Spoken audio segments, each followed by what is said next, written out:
Qarshimizda ikkita magnit bir-biriga yaqinlashtirsa, mana tortadi bir-birini. Agar bir-biriga teskari tarafini qo'ysam, mana aylantirdim. Yaqinlashtirsam, mana itaryapti bir-birini. Demak, magnitda tortish kuchi bor, itarish kuchi bor. Endi magnitga mana bu shaklda magnit chizaman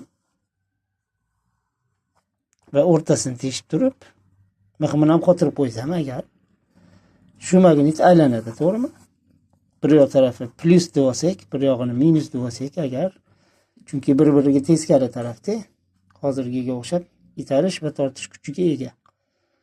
Xuddi shu g'altani, xuddi shu magnitni bir tarafiga g'alti yasab joylashtiramiz. Bitta simma olamanda olib kelib o'rab ikkinchi uchini chiqarib qo'yaman. Mana ikkita uchiga ega bo'lgan bitta simdan tashkil topgan g'alti. Xuddi shunaqa g'altini magnitga ham joylashtiraman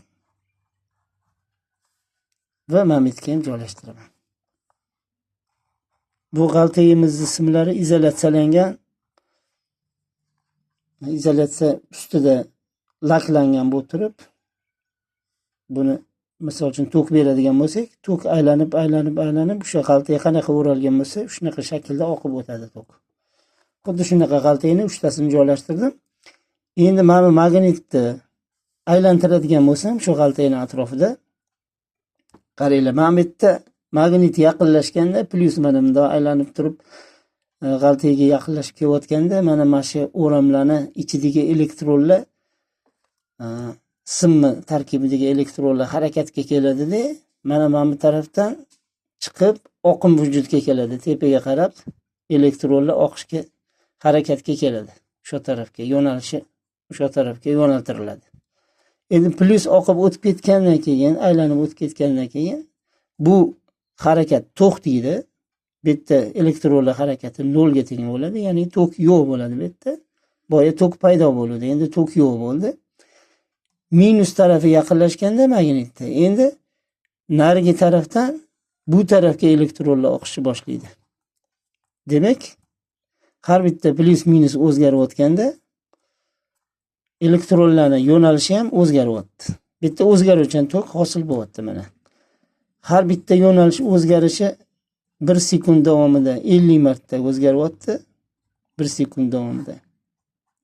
Shuning uchun 50 Hz deb bu tokka chastotasini belgilaymiz. Agar mana shu joyga biz lampochka qo'yadigan bo'lsak, birinchi holatdagi elektronlar oqib o'tishi lampochkani tepasidan pastiga qarab oqib o'tadi, spiraldan oqib o'tadi, yana g'altaga qaytib keladi. Va lampochka bitta porlanib yonadi va o'chadi. Keyingi minus tarafiga yaqinlashganda magnitimizda elektronlar bu tarafdan oqib, lampochkani pastidan tepasiga qarab oqib o'tadi-da, shu qatorda lampochka yana bitta charog'on yonib o'chadi. Bu o'chib yonish 1 sekund davomida 50 marta sodir bo'ladi. Bu o'zgaruvchan tok. Xuddi shu jarayon mana shu 3 ta g'altada ham sodir bo'lyapti hozir. Aylangan sari tok paydo bo'laveradi. Endi qaranglar. Magnitga stalba qilaman-da, ko'chada stalbamiz. Stalba deylu. Mana bu g'altaning bitta simini olib kelib, stalbaga qotirib, stalbadan tortib ketaman. Mana bu g'altaning ham bitta simini olib, stalbadan tortib ketaman. Nariga g'altaning ham bitta simini olib kelib turib, stalbadan tortib ketamiz. Natijada 3 ta sim paydo bo'ldi. Bu 3 ta faza hisoblanadi. Ana endi har bitta g'altani bittadan uchi qoldi. Mana bu uchini g'altani bitta uchini. Mana bu nariga g'altaning uchiga tutashtiraman. Yana bu simni olib kelib, mana bu g'altaning uchiga tutashtiraman va uchala simni tutashgan simni olib kelib, stalbaga 4-sim qilib tortib ketaman. Mana natijada mana bu umumiy tortilgan bitta simimiz bu 0 hisoblanadi. Qolgan 3 ta simimiz faza bo'ladi. Birinchi faza, ikkinchi faza va uchinchi faza mana. Mana bu 0 fazalarga nisbatan umumiy hisoblanadi va mana shu 0 ni olib kelib zemlaga ulab qo'yaman. Yerga, ya'ni mana shu zemlaning belgisi, yer belgisi, yerga ulab qo'yaman.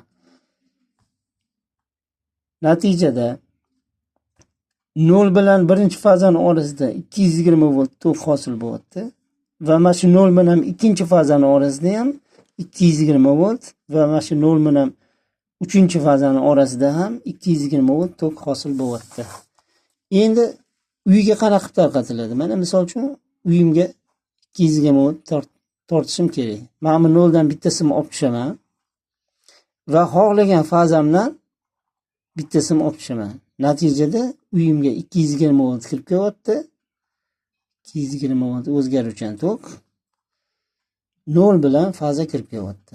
Mana shu bizning uyimizga tarqalgan stalbadagi 4 ta simlardan shu yo'nalishda tarqatiladi tok.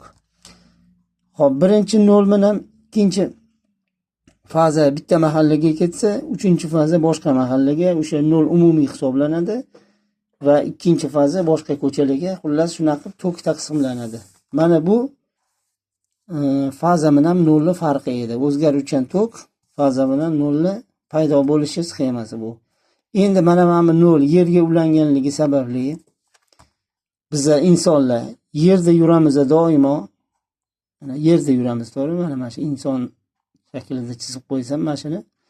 Agar bu inson mana bu 0 ga qo'lini tegizadigan bo'lsa, insonni tok urmaydi. Chunki shundoq ham 0 da yuribdi inson.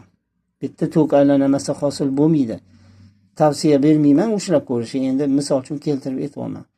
Lekin mana shu insonning qo'li fazaga tegadigan bo'lsa, demak inson faza bilan 0 lar orasida o'tkazgicha aylanib qoladi. Insonning tanasidan tok oqib o'tib, insonni tok uradi.